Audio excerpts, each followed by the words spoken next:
कि ये फलां बंदे ने फलां शहर में फलां प्रोडक्ट के लिए रजिस्टर किया, वो पूरी तफसील आ जाएगी उसकी। और अगर यानी वो किसी और ने नहीं रखा हुआ तो वहाँ लिख देता नॉट फाउंड, मतलब आप रख सकते हैं।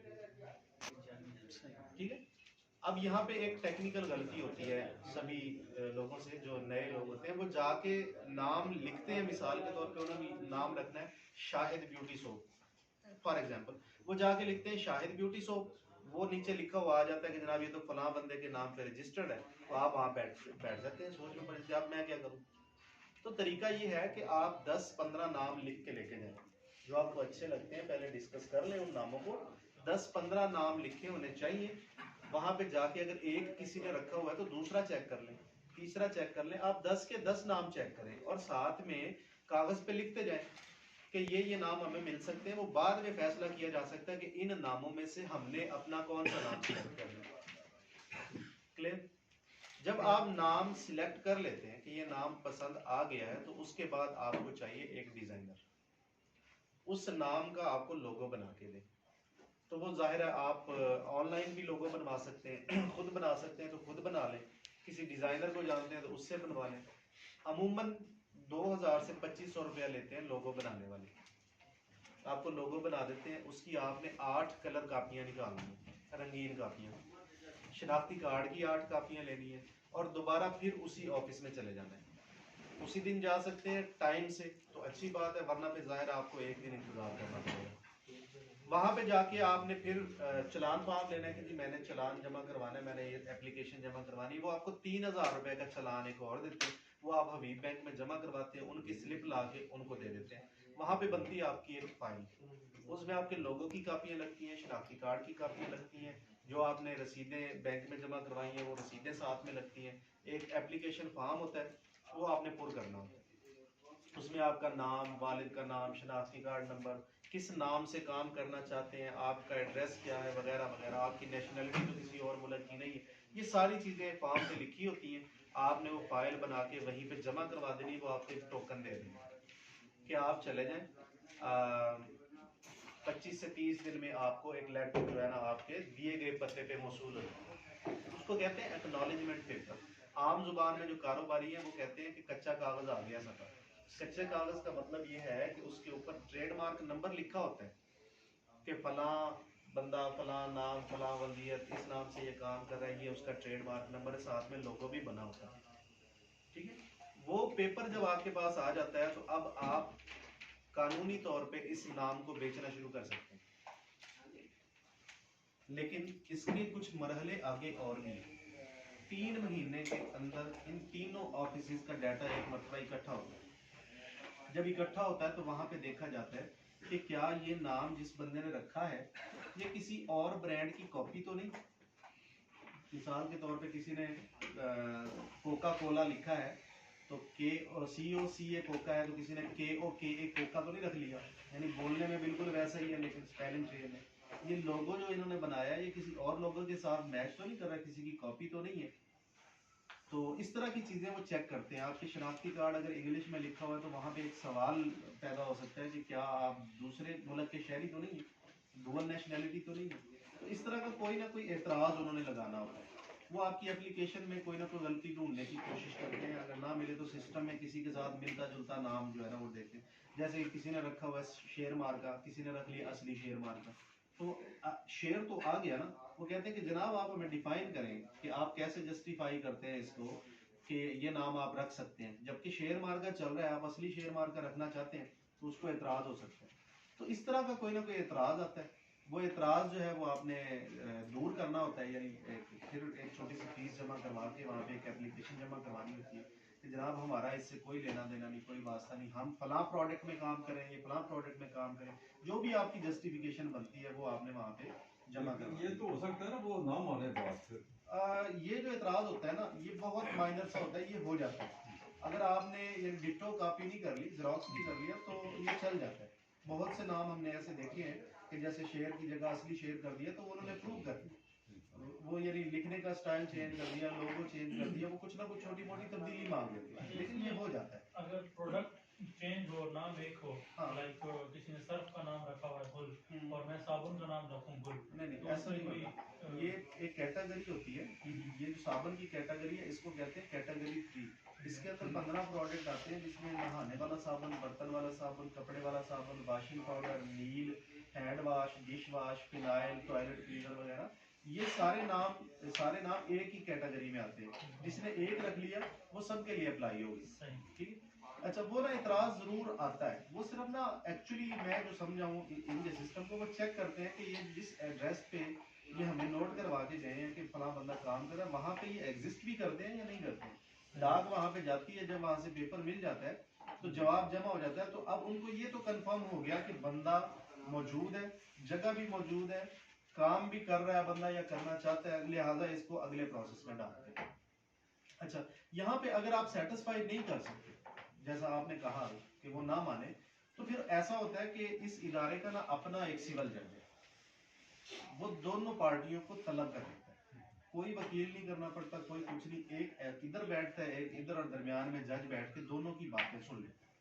जज को लगता है कि दोनों नेक नियति पे हैं और इनका लेना देना कुछ नहीं, छोटी मोटी रिजेप्टनेस है, तो वो दोनों को इजाजत दे देता है कि भाई करो। लेकिन अगर एक पार्टी मुतमिन नहीं कर सकती तो फिर एक को खारिज कर दिया जाता है और एक को जो है ना वो उसका मालिक मान लिया जाता है। लिहाजा कोशिश ये करनी होती है हमने कि नाम ऐसा रखना है कि किसी के साथ मिलता जुलता ना हो, हमें इस बात की परेशानी ना हो। जब हम नाम सर्च करते हैं ना तो नीचे लिस्ट पूरी आ जाती है। हमने शेर सर्च किया ना तो वो असली शेर, बब्बर शेर, ताकतवर शेर, उससे मिलते जुलते सारे दिखाता है आपको।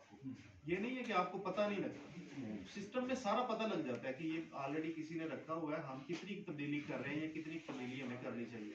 वैसे तो मैंने ये देखा है कि एक ही नाम दो दो बंदों की एप्लीकेशन भी गई होती है, वो बाद में फिर ऐसे ही बैठ के तस्वीर होते हैं। लिहाजा कोशिश करनी है कि नाम ऐसा रखना है जो किसी और बंदे के नाम के साथ मिलता जुलता ना हो। क्लियर? अगर आपका ये मरहला गुजर जाता है तो फिर 3 महीने मजीद वेट किया जाता है, हमें एक एप्लीकेशन जमा करवानी पड़ती है फीस के साथ कि अब इसको अखबारों में इश्तिहार दे दिया जाए। अखबारों में 3 अखबारों में इश्तिहार देना होता है, किसी भी 3 नेशनल अखबारों में। आपने देखा होगा मुश्तरी होशियार बाश लिखा होता है अखबारों के पीछे, और फिर लिखा होता है फलां बिन फलां मुसम्मी फलां सकना फलां। ये नाम रजिस्टर करना चाहता है, अगर किसी को एतराज है तो फलां पते पे रजू कर सकते हैं। असल में वो इसलिए होता है कि सम टाइम कोई बंदा ऐसा होता है कि वो कहता है जनाब ये तो मेरा नाम है, इसने चोरी कर लिया या कॉपी कर लिया, मुझे पता ही नहीं चला, तो वो उन 3 महीनों में दफ्तर से रजू कर सकता है। या ऐसा भी होता है, कुछ केसेस देखने में आए, जैसे मैं और शाह जी बैठे हैं डिस्कस कर रहे हैं कि यार हम जो है ना अपने ब्रांड का नाम मास्टर रखते हैं। ये बात तो की शाह जी ने, मुझे अच्छी लग गई, तो मैंने जनाब जाके दरखास्त दी कि मास्टर मेरे नाम पे कर दें, जबकि ये प्रॉपर्टी इनकी है, सोचा इन्होंने था। अगर इनके पास इस बात का कोई सबूत है कि ये मेरा मशवरा था, ये हमारी डिस्कशन हुई, उसके बाद इसने मेरे साथ बददयानती की है, कोई वीडियो क्लिप मौजूद है, कोई ऑडियो क्लिप मौजूद है या कोई गवाह मौजूद है, तो ये अखबार में इश्तिहार आने के बाद उस दफ्तर में रजू कर सकते हैं कि ये जनाब ये मेरी प्रॉपर्टी पे कब्जा हुआ। ऐसा होता कम है, क्योंकि जब डिस्कशन होती है तो वीडियोस कौन बनाता है, तो लेकिन ये एक फॉर्मेलिटी है, ये पूरी करनी पड़ती है। जब अखबारों में इश्तिहार आ जाते हैं तो उसके बाद फिर हमें 3 महीने के बाद एक फीस जमा करवा के आखिरी सर्टिफिकेट लेना पड़ता है, वो 10 साल के लिए होता है। ये सारा जो प्रोसेस है ना ये 1 साल का है। बज़ाहिर ये मुश्किल लग रहा होगा, जितनी मैंने तफसील बता दी कि यार इतने रफड़ में कौन पड़े, लेकिन ये बहुत आसान है, मुश्किल नहीं है। एक मरतबा जब आप IPO के दफ्तर होते हैं ना फिर सब आसान हो जाता है, पहली मरतबा जाना मुश्किल होता है। अगर आप लाहौर, इस्लामाबाद और कराची के रिहायशी हैं इन 3 शहरों में, फिर तो आपके लिए ये कोई मसला नहीं है। लेकिन अगर आप रिहायशी नहीं है, आपने दूर से जाना, फिर आपके लिए मसला है, क्योंकि ये एक दिन में होता नहीं है, इसमें कम से कम 1 से 2 रातें आपको वहाँ रहना पड़ता है। आना जाना, खाना पीना, रहना और सरकारी फीसें कुल मिला के अगर हम खुद ये प्रोसेस मुकम्मल करें तो 25,000 रुपया कहीं नहीं गया, ये 1 साल के अंदर इतना लग जाता है। लेकिन अगर वकील के जरिए करते हैं तो जाहिर है वकील ने अपनी फीस भी लेनी है, वो अप्रॉक्सीमेटली 40,000 रुपए में तय करते हैं। कुछ लोग 50,000 भी लेते हैं, लाख भी लेते हैं, वकील के डिपेंड करता है। लेकिन अमूमन 40,000 और 50,000 के दरमियान में फीस तय हो जाती है। ट्रेडमार्क जो है ना लेके देना वकील की जिम्मेदारी है, आना जाना सारी फॉर्मेलिटी पूरी करना ये वकील की जिम्मेदारी। लेकिन यहाँ पे एक चीज बताता चलो, ये पैसे इकट्ठे नहीं देने होते वकील को। उसकी वजह ये है कि ये मरहलावार पैसे लगते हैं, तो मरहलावार ही पैसे देने हैं। किसी मरहले में ऐसा भी हो जाता है कि एतराज आता ही नहीं, तो वो पैसे बचाए जा सकते हैं। लेकिन वकील के साथ अगर हमने इकट्ठे पैसे उसको दे दिए तो वो तो जाहिर है वो उसका वो आपका वो मरहला आए ना आए वो पैसे उसके पास चले गए। तो जो पहला मरहला होता है वकील के जरिए करें तो तकरीबन 15,000 रुपए में आपको कच्चा पेपर मिल जाता है जिसकी बेस पे आप काम शुरू कर सकते हैं। पहला मरहला ट्रेडमार्क लेना, 1 महीने का ये प्रोसेस है, और वकील 15,000 रुपए लेता है। आप खुद करेंगे तो शायद 10,000 या 10,000 से 500-700 रुपया नीचे में ये हो जाए। और पहले मरहले के बाद मतलब अपना प्रोडक्ट बनाने स्टार्ट कर सके। बिल्कुल कर सकते हैं। सही। यहाँ पे कोई सवाल? इसमें आपने बताया दौरी नेशनलिटी का अगर हो, लेकिन जिनका हम बाहर रहते हैं सऊदी अरब में, अगर वहाँ का वो उसके ऊपर आईडी कार्ड के ऊपर सऊदी अरब लिखा होता है रहने का मुल्क, तो उस पर भी बन सकता है? बन सकता है। आपको सिर्फ ये बताना है कि आपके पास दूसरे मुल्क की शहरियत नहीं है। अगर है भी तो कोई मसला नहीं है, आप बता दें कि जी हाँ मैं फलां मुल्क का शहरी। उन्होंने सिर्फ एक कंफर्म करना होता है कि कितने मुल्कों में है आप, ताकि वो अपने रिकॉर्ड में रख सकें। कल को आप उस मुल्क में भी रजिस्टर करना चाहें तो यहाँ से वेरिफिकेशन मांगी जाएगी, तो डुअल नेशनल्स का वहाँ पे लिखना पड़ता है कि मेरे पास फलां फलां मुल्क की शहरियत है। बस इसके अलावा कोई यानी ये कदगन नहीं है, पाबंदी नहीं है जी। ट्रेडमार्क पे कोई सवाल है तो करें, फिर आगे आपने चलते हैं। बताया कि वो फर्स्ट टाइम जब हम अप्लाई करते हैं तो हमें वो टोकन मिलता है, वो एक डॉक्यूमेंट की सूरत में होगा डेफिनेटली, जिसको कच्चा कागज जी। कहते हैं। जी जी बिल्कुल। यही कागज हमें वकील भी उसी तरह की प्रोसेस वही सेम होगा जैसे वकील से करें या हम खुद करें? प्रोसेस सेम होगा दोनों सूरतों में। आपको वो पेपर मिलेगा। यासिर एक ट्रेडमार्क वाला पेपर लेके आओ बेटे, दिखाइए भाई। पढ़ा है यहाँ? इसी में नहीं, ये मुझे चाहिए ऐसा ले आओ। सर अगर आपसे करवाते हैं ये सारा कुछ, ये आपकी जिम्मेदारी है हमें पेपर वगैरह हर चीज़ कंप्लीट करनी? बिल्कुल, मैंने भी यहाँ पे वकील रखा हुआ है जी जी। जो मेरे अपने जाती काम करता है, तो साथ में उसको कह देते हैं कि भाई ये भी कर दो, तो उसकी मतलब थोड़ी सी इनकम बढ़ जाती है। लेकिन जी। ये है कि चलो काम जरा इजी हो जाता है। इजी हो जाता है, वो आपसे मिलेगा सर? हाँ जी, और आपसे करवाने कितनी फीस होगी? वही सेम 15,000। अच्छा, इसमें आपने एक लोगो का जिक्र किया, तो ये लोगो मतलब मुझे समझ नहीं आ रही कि रैपर को लोगो आप कह रहे हैं या लोगो कोई डिफरेंट तो होता है कि भाई? मैं आपको समझाता हूँ। जी ये देख रहे हैं दायरा जी लगा हुआ है, जी जी, ये लोगो है। ठीक हो गया, ठीक है, ठीक है, आप कोई भी प्रोडक्ट बनाते हैं उसके ऊपर अपना ये लोगो लगाते हैं। सही, ये आपका यानी लोगो समझे, ये आपका मार्का है। ठीक है, ट्रेडमार्क बन गया ना ये ठीक आपका। ठीक, ट्रेडमार्क का मतलब क्या है? ट्रेड कहते हैं तिजारत को, और मार्क कहते हैं निशान। निशान, तो ये तिजारत का निशान है। सही। अपनी प्रोडक्ट के ऊपर जो भी नाम लिखे साथ में ये लगा दें, ये पहचान बने। सही, ये हमारे हर रैपर पे आ रही हाँ है। यहाँ रैपर पे आप। इसी ट्रेड मार्क के साथ हम नाम कुछ भी रख सकते हैं, जी कुछ भी रख सकते हैं। सिर्फ जैसे- मार्क ही हमारा अपना हाँ जी, जैसे ओजी हमारे ब्रांड का नाम है ओजी। अब हम वॉशिंग पाउडर बनाते हैं तो लिख देते हैं ओजी वॉशिंग पाउडर। जब साबुन बनाते हैं तो लिख देते हैं ओजी ब्यूटी सोप। जब बर्तन वाला साबुन बनाते हैं तो लिख देते हैं ओजी डिश वॉश बार। मतलब ओजी जो है ट्रेडमार्क है और प्रोडक्ट का नाम कुछ भी हो सकता है। सही, कुछ सवाल है यहाँ पे ट्रेडमार्क को लेके? आगे बढ़े जी। अच्छा, ट्रेडमार्क लेने के बाद पहला जो मैं सजेस्ट करता हूँ या रिकमेंड करता हूँ वो ये है कि आप ना NTN ज़रूर बनवाएं, नेशनल टैक्स नंबर। ये बहुत ज़रूरी है, इससे आपको बहुत सारे फ़ायदे होते हैं। हर बंदे के दिल में ना एक खदशा होता है, यार जब हम काम करेंगे तो हमें टैक्स कितना देना पड़ेगा, हमें कोई टैक्स वाला तो तंग नहीं करेगा। तो ये बहुत ज़रूरी है इस चीज़ को जानना कि आपके ऊपर टैक्स लागू भी होता है या नहीं होता, आपको देना पड़ेगा भी या नहीं देना पड़ेगा, अगर देना पड़ेगा तो कितना देना पड़ेगा। ये वो चीज़ें हैं जो कोई नहीं बताता। तो मैं आपको एक बता दूं, बहुत क्लियर बात बता दूं साहब कि NTN ले लेने से आप सुखी हो जाते हैं, दुखी नहीं होते। टैक्स सबको देना चाहिए, किसी भी शख्स को टैक्स से छुटकारा नहीं है। अगर आप NTN नहीं बनवाएंगे तो आप अपने काम को बढ़ा नहीं सकेंगे। आप हमेशा ना छोटा काम, महदूद काम पे रहेंगे, काम को बड़ा नहीं कर सकते। तो इसके लिए बहुत ज़रूरी है कि आप अपना टैक्स नंबर लें और उसके बाद हर साल अपना टैक्स जमा करें। अब बनता कितना है, ये बड़ी मजेदार बात है। अगर आप काम कर रहे हैं बैंकिंग चैनल से, बैंक के जरिए लेन देन कर रहे हैं, आपकी सारी रकम बैंक में आ रही है, जा रही है, पूरा साल आप उस रकम को इस्तेमाल करें। 31 जून को कहते हैं क्लोजिंग बैलेंस। 31 जून को जितने पैसे आपके बैंक के अंदर मौजूद हैं, हाँ वो एक अकाउंट है या 10 अकाउंट है, जितने पैसे आपके 31 जून को बैंक अकाउंट में है, उस पैसे के ऊपर आपको टैक्स लगना है। जितने पैसे 31 जून को आपके बैंक अकाउंट में है, उसके ऊपर टैक्स लगना है। टैक्स तो लगना ना, इनकम पे, इनकम मैं वही की बता रहा हूँ, ट्रेडमार्क लेटर, मैं वही बता रहा हूँ। जब आप पहली मर्तबा फाइलर बनते हैं ना, एनटीएन लेके फाइलर बनते हैं, उस वक्त आप अपनी तमाम आमदन या तमाम असासे वहां पे लिखवा देते हैं। पहली मर्तबा इस्तस्ना है, उस पर आपको टैक्स देना है।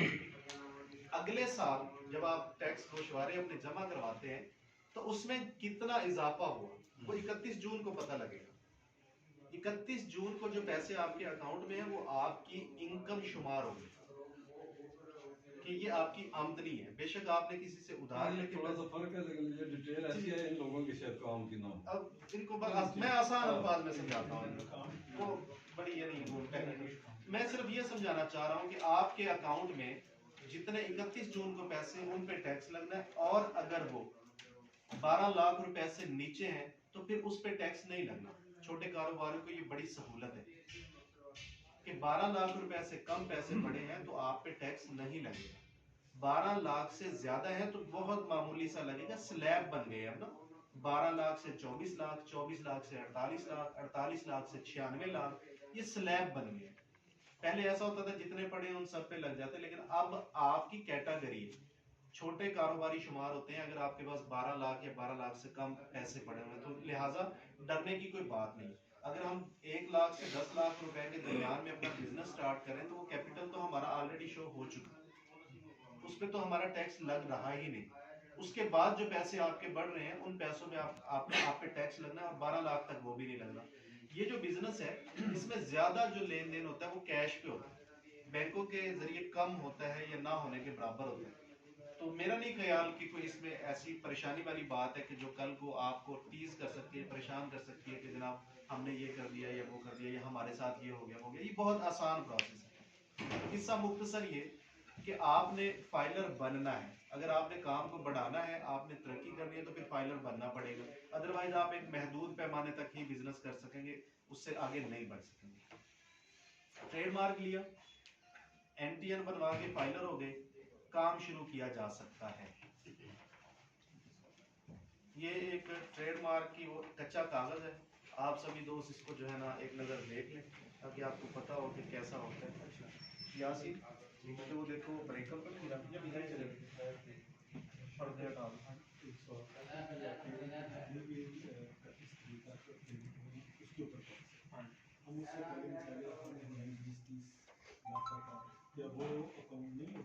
देखिए वो पता है क्या, जो पैसे आ रहे हैं और जा रहे हैं वो तो आपके लेन देन में आ रहे हैं ना, खालिस प्रॉफिट तो नहीं है। इसीलिए कारोबारी लोग कोशिश करते हैं 31 जून तक लेन देन अपना क्लियर कर लेंगे, तो पैसे देने हैं 1.5 लाख 12 बजे, ताकि पता हो कि ये हमारा नेट है। ये जो 40-40, 50-50 कंपनियां बन जाती हैं, एक्चुअली ऐसे होता है कि मेन कंपनी काम कर रही होती है, तो 31 जून के महीने में अपना सरमाया इनमें मुंतकिल कर दिया जाता है, उतना कि जो टैक्स के वो अंदर नहीं आता। तो काफ़ी सारे मामला होते हैं, लेकिन ईजीएस्ट वे यही है कि आप इसको बिस्मिल्लाह पढ़ के एनटीएल लेके फाइलर हो जाए। हाँ हाँ ले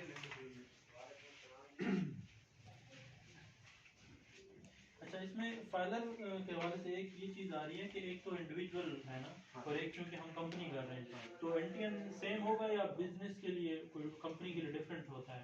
अगर आप मिसाल के तौर पर फर्म बना रहे हैं, तो जितने पार्टनर्स हैं उन सबका एनटीएन बनेगा, फर्म का अलग बनेगा। ठीक है।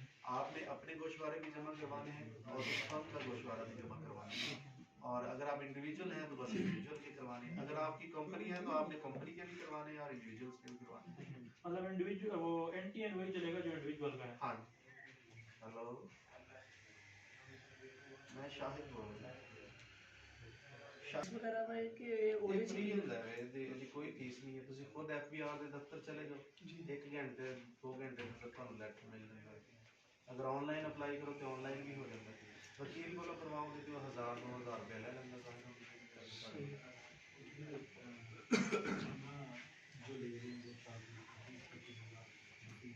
नहीं 20-25 हज़ार